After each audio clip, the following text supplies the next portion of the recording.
Estamos sempre criando problemas demais. Vamos, e se der errado? Se der errado, recomece. E se der errado, recomece de novo. E se der errado, recomece de novo até dar certo. Porque eu tenho uma promessa na minha vida. A minha promessa é que eu sou mais que vencedor. Se eu cair hoje, amanhã ou depois de amanhã, eu continuarei até dar certo. Porque eu tenho uma promessa na minha vida. A promessa é que eu vou crescer e vai dar certo. Não sei como será, mas assim será em nome de Jesus. Empower 2025, o ano do treinamento e do fortalecimento espiritual. Então, hoje eu quero falar sobre algo que pouco se fala nas igrejas, porque temos um certo medo de falar sobre isso. Não sei, alguns até têm crise de ansiedade. Dei este título: Os fatos são os nossos melhores amigos. Digam comigo, os fatos são os nossos melhores amigos. A importância dos números. Hoje eu quero falar sobre números porque estamos falando de chegar a 5.000. E poucas vezes queremos falar sobre números, porque alguém disse que quem odeia números é porque não tem números para contar. E eu acredito que isso é verdade, porque quando começamos a falar de números, a pessoa já começa a olhar para si mesma e dizer, sou um fracasso. Em vez disso, quero que vocês entendam que os fatos, os números, os cálculos que têm a ver com resultado, digam como é o resultado, são muito importantes, porque assim podemos entender onde estamos. Quantas vezes já nos iludimos? Alguém aqui já se iludiu? Você se ilude com uma pessoa, se ilude com uma situação. Como é horrível ser decepcionado porque colocamos nossa confiança nas coisas, nas pessoas e às vezes até enganamos a nós mesmos. Já aconteceu com vocês? Muitas vezes isso acontece também no amor, quando uma pessoa, enfim, tem muitos vazios afetivos. Que talvez tenha um monstro na frente e continua dizendo, não, é uma boa pessoa. Por isso que depois você vê e diz, matou. Mas não é que tipo, matou ontem, existem sinais desde o começo, mas a pessoa se ilude, não, fez isso porque estava nervoso, não, fez isso porque não dormiu, não, fez isso porque não comeu, não, levantou a voz comigo porque hoje... E nós nos iludimos, mas lembremos, digam de novo comigo, os fatos são nossos melhores amigos. Às vezes, nós não queremos olhar para os fatos, queremos nos iludir, porque sempre temos medo de que os fatos venham contra nós. Os fatos são nossos melhores amigos. A Bíblia nos aconselha a ter uma ideia sóbria de nós mesmos e das coisas. Amém. Há um pastor muito conhecido nos Estados Unidos chamado Bill Hybels. É uma das igrejas em células, ou seja, que tem o Life Group, o maior dos Estados Unidos. Ele tem, por semana, 20.000 pessoas e, vejam só, na reunião de liderança que ele faz, ele reúne 170.000 pessoas, então é gigante. E ele contou que uma vez, todo contente com sua igreja, que continuava crescendo, fez uma pesquisa contando os números. E ele fez essa pesquisa para ver, dessas 20.000 pessoas por semana, quem realmente conhecia a Bíblia e entrou em depressão porque tinha 20.000 pessoas indo à igreja, mas pessoas que realmente tinham tempo com Deus, jejuavam, oravam, liam a Bíblia, eram poucas. E então, uma vez ele tinha escrito um livro sobre liderança, mas mudou tudo. Porque ele disse que olhando os fatos, aqueles números não contavam a realidade. Porque o número de pessoas que realmente estavam em Deus era diferente. E ele é um daqueles que escreveu esta frase: os fatos são os nossos melhores amigos. Porque ele disse que se não tivesse contado quantas pessoas no meu grupo, na minha igreja, conheciam Jesus, eu teria me iludido, pensando que estava fazendo um ótimo trabalho, já que tinha números. Portanto, os números são importantes. Sempre porque os números falam de resultados. Hoje eu quero mostrar com a Bíblia como Deus conta tudo e fazer vocês entenderem que os números, traduzindo aqui como resultados, falam um pouco sobre nós. Li em um livro de alguém que estava falando sobre números e um médico disse, olha, eu não gosto disso. Números me deixam ansioso e temos que contar quantas pessoas há na minha vida, quantas pessoas há na igreja, quantas pessoas se converteram. Eu não gosto de números. Então esse pastor disse para ele: você é médico, certo? E ele disse: sim, sim, sou médico. Como você sabe quando o seu paciente está bem ou mal?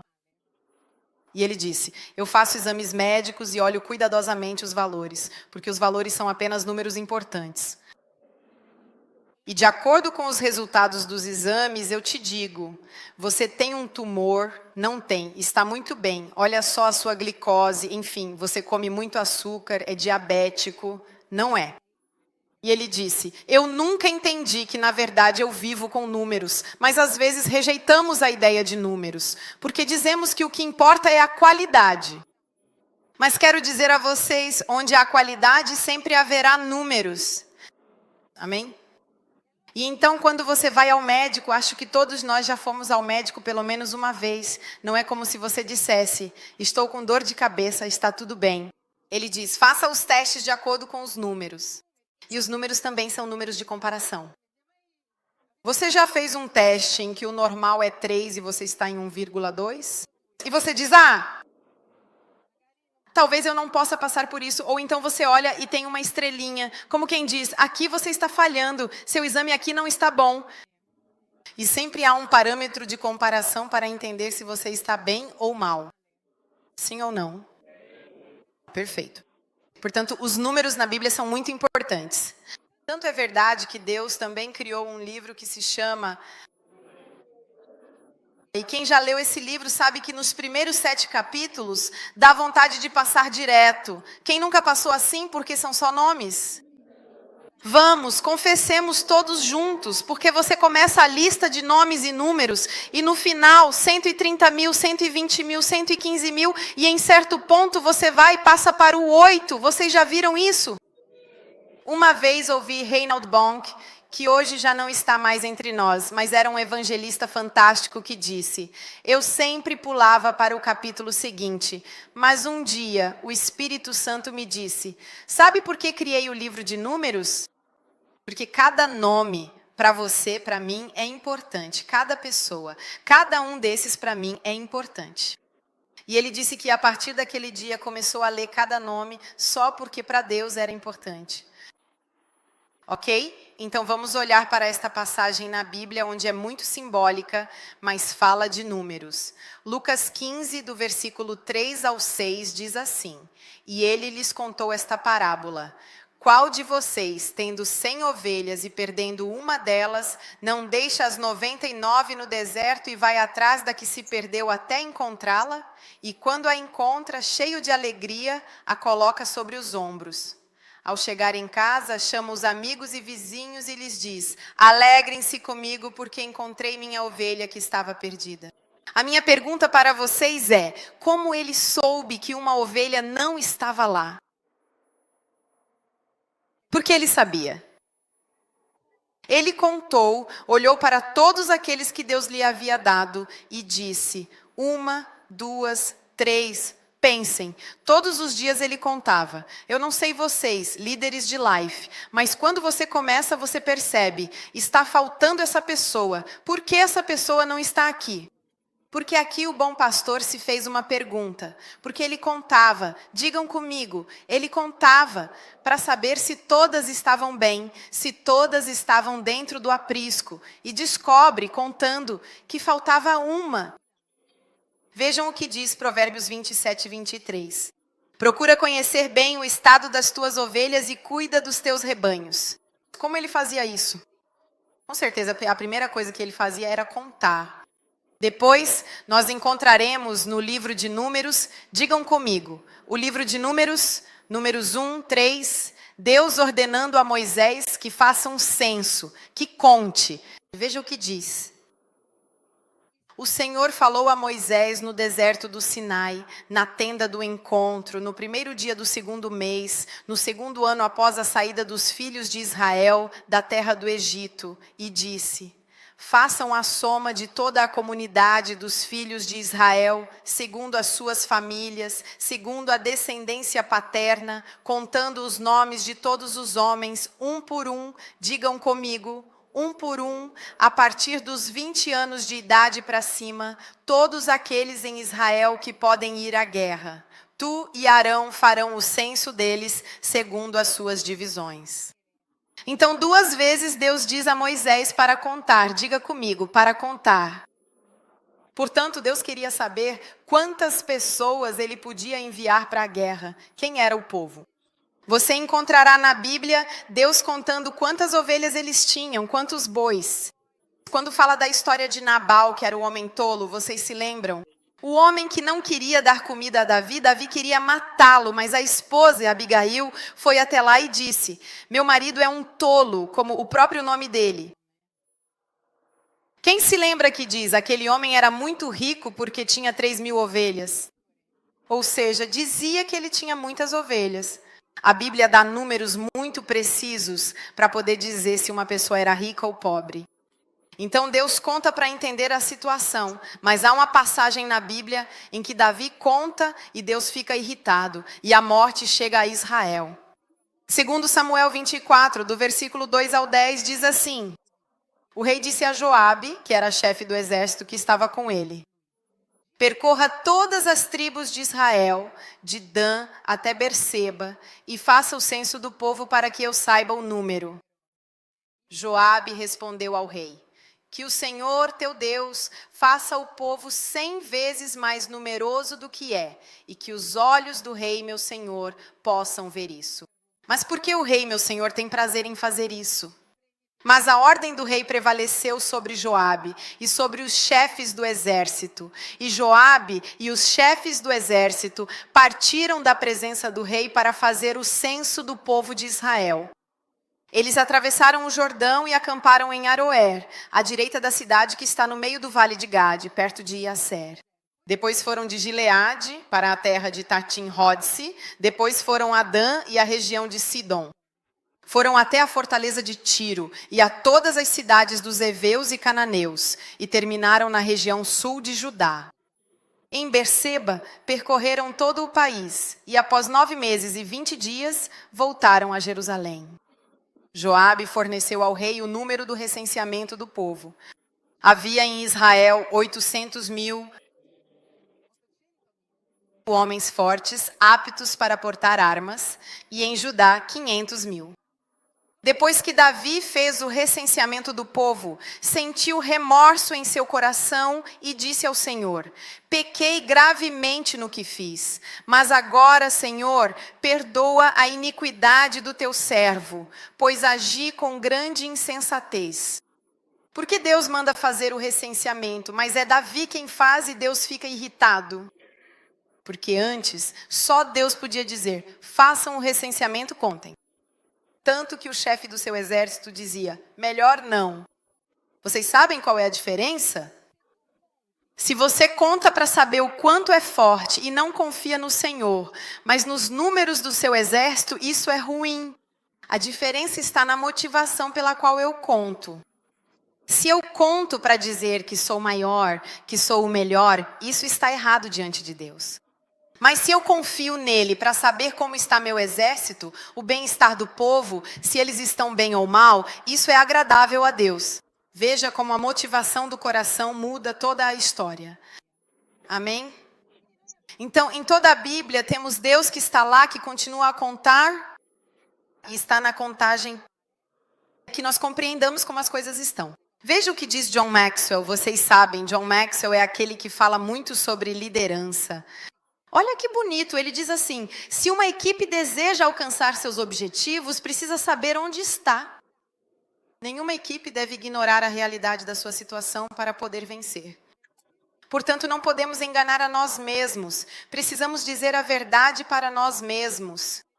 Por exemplo, se eu tive uma vida por anos e nunca me multipliquei, não há novas pessoas, não posso dizer que está tudo bem, tenho que dizer que há algo errado, porque o crescimento é natural. Amém? Podemos não ter crescimento como a América do Sul tem hoje, porque somos uma cultura diferente, mas sempre há crescimento. Se não há crescimento na vida natural, se você permanece assim aos 30 anos, você está doente, porque o crescimento é natural. Também não precisamos ficar dizendo: cresça, cresça, cresça. Se estamos saudáveis, nós crescemos. Amém. Nestas férias eu estava lendo um livro sobre discipulado. E sobre os life groups, as igrejas, e eles fizeram uma pesquisa sobre esse líder de life group, sobre essa pessoa que liderava um grupo, que todos diziam ser maravilhoso, fantástico, me liga de manhã, à tarde, à noite, mas nunca multiplicava, nunca crescia, ninguém nunca trazia ninguém, tinha se tornado uma reunião de babá de crente, onde o líder era o médico, não Jesus. Mas não havia crescimento. Eu disse há algum tempo que 84% dos cristãos nunca levaram uma pessoa a Jesus. Isso fala sobre o seu cristianismo. Porque é natural que se eu amo Jesus e Jesus me diz, por onde você for, por todo o mundo, já estudamos que é um gerúndio, não um imperativo, fala de mim. É óbvio, digam comigo, é óbvio que se eu tenho um relacionamento com Deus e o meu cristianismo está ok, é óbvio que eu vou compartilhar o evangelho. Ninguém vai precisar me dizer para compartilhar. Eu vou compartilhar. Eu estava em Nova York, na verdade em uma área ali no Brooklyn. E enquanto eu estava lá comendo com algumas pessoas, assim que a garçonete veio me servir, eu já comecei a conversar com ela, já disse meu nome, falei que iríamos começar uma igreja ali. Quer dizer, é natural que você compartilhe o amor de Deus com as pessoas no trabalho, com as pessoas que te procuram, porque a boca fala do que o coração está cheio. Digam como é a boca. E a mesma coisa nós na nossa igreja, mesmo para quem talvez esteja aqui pela primeira vez, temos essa forma de cuidar que chamamos de discipulado. Vocês sabem qual é o maior erro? Quero olhar para os fatos da nossa igreja. O maior erro, onde muitos caíram, é cuidar das pessoas apenas por cuidar das pessoas. Jesus não cuidou de nenhum discípulo se não fosse com o propósito de fazer com que eles fossem por todo o mundo pregar o evangelho. O problema dos nossos life é que se tornou um lugar de babá. Vocês se improvisaram como psicólogos, psiquiatras, melhores amigos, sem um propósito, né? O propósito é fazer com que aquela pessoa saia da sua dificuldade e possa servir a Deus. Não existe um caminho cristão onde, sim, olhem, não sei, Madalena, a prostituta, não é que Jesus a tirou da prostituição e pronto. Ela seguiu Jesus até a cruz, porque a Bíblia diz que as várias Marias, essas estavam lá. Ou seja, Jesus te salva e manda alguém para te ajudar por um propósito. Qual é o propósito? Que você também possa falar de Jesus e levar as pessoas à salvação.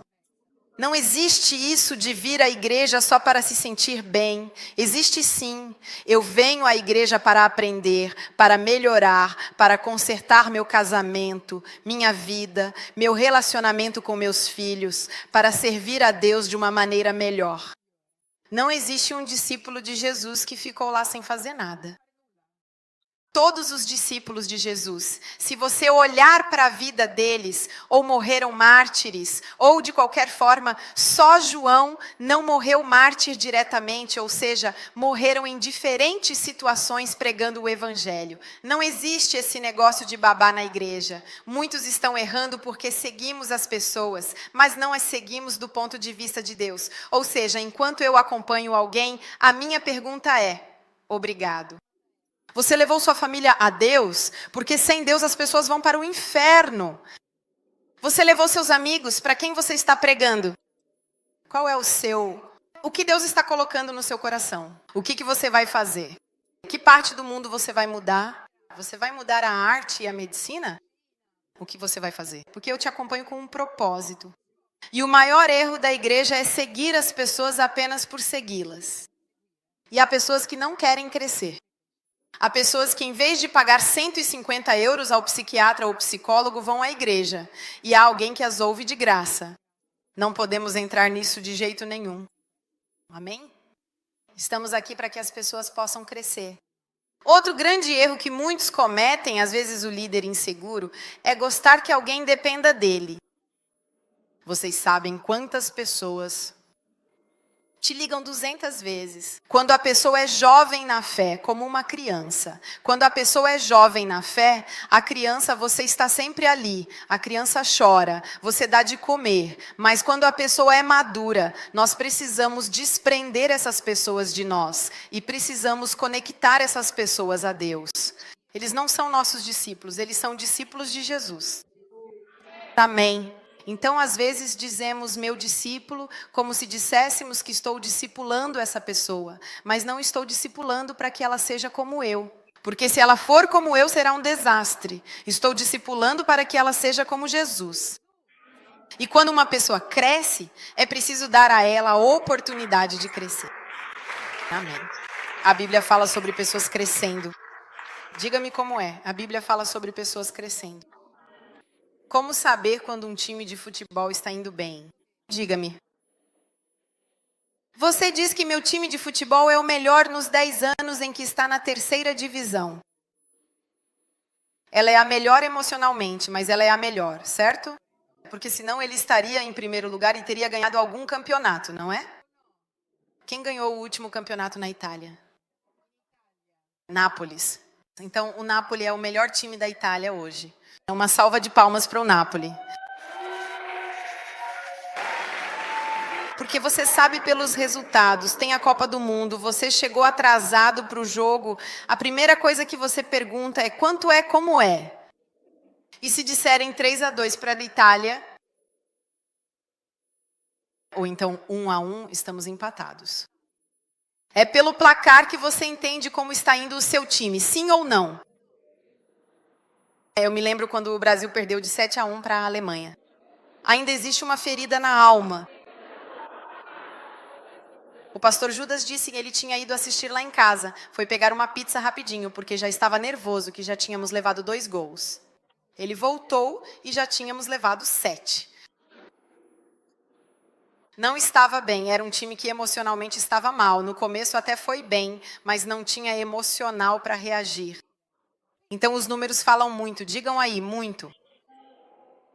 E nós precisamos prestar atenção nisso, amém? Agora quero mostrar para vocês do capítulo 1 ao 8, mais ou menos, de Atos dos Apóstolos, os números e como eles chegaram a esses números.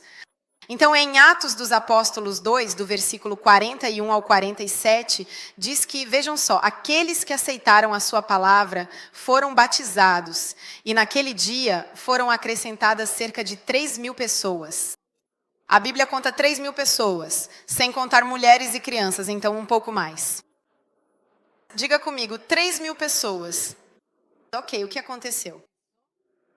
Porque havia 120 deles. Como é que se tornaram 3.000 pessoas? Questionário. O que aconteceu antes? Quem lembra que de 120 da noite para o dia passaram para 3.000? O Espírito Santo desceu sobre a terra, então os números também são o resultado de uma forte espiritualidade. Aqui você vê, desce o Espírito Santo de 120 para 3.000.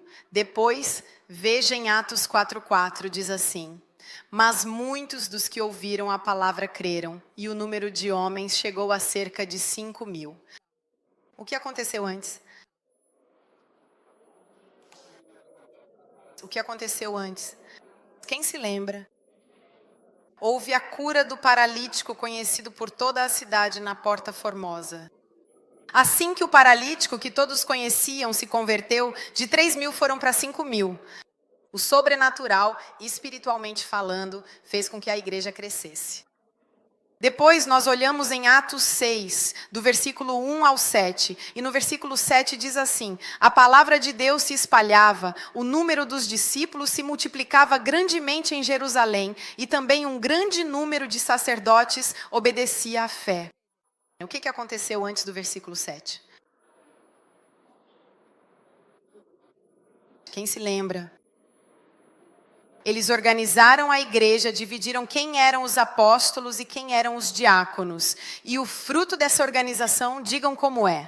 O fruto da organização fez com que, como diz a Bíblia, o número de discípulos se multiplicasse grandemente em Jerusalém. Sempre há um fator antes do crescimento. O Espírito Santo traz 3.000, o paralítico traz 5.000, a organização, porque já eram muitos e era difícil de administrar.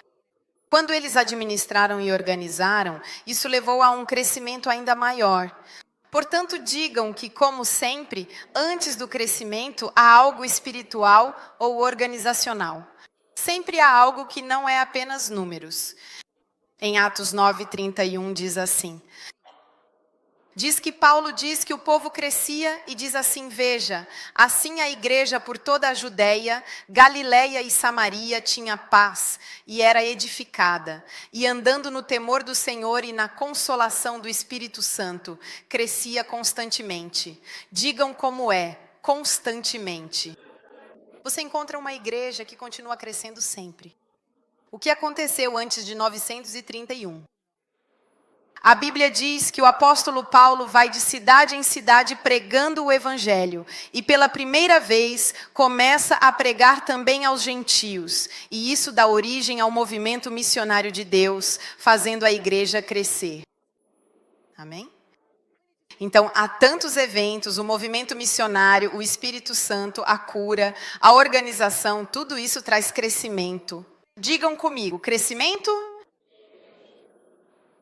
A Bíblia não fala apenas de crescimento em números.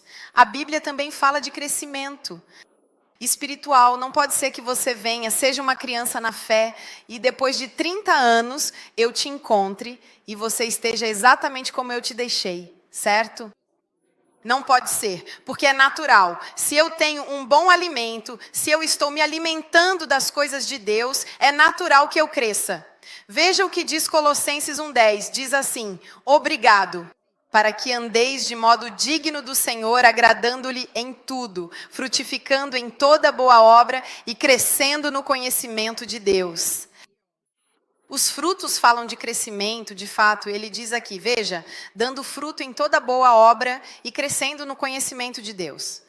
Veja 2 Pedro 3,18. Mas crescei na graça e no conhecimento do nosso Senhor Jesus Cristo. Como é que é? A vida está sempre seguindo em frente, nós precisamos crescer. E a Bíblia também fala das parábolas. Em Mateus 13, 31 e 32, fala de uma semente e diz que as coisas no reino de Deus começam como uma sementinha muito pequena, como o grão de mostarda, que é um pouco maior que a pimenta do reino, e diz que começa com uma semente tão pequenina, mas depois cresce, até se tornar uma grande árvore, onde até os pássaros vêm fazer ninho. Então Deus está dizendo, no meu reino, mesmo que você comece pequeno, mesmo que você comece timidamente, mesmo que você comece dizendo, eu não sou ninguém, saiba que você pode crescer e se tornar uma grande árvore e dar muito, muito, muito fruto. Amém. Qual é o nosso problema? É que às vezes nós não nos olhamos, não fazemos um check-up e não nos contamos a verdade. E dizemos, sim, é assim porque antes sempre foi culpa dos outros. Essa é a primeira frase dos fracassados. A primeira coisa que os fracassados dizem é que a culpa é dos outros. É culpa do meu chefe, é culpa do trabalho, é culpa das pessoas, é culpa de Deus, é culpa do pastor, é culpa do meu líder. É a primeira coisa que dizemos. Nós não podemos mudar os outros, digam comigo, eu não posso mudar os outros.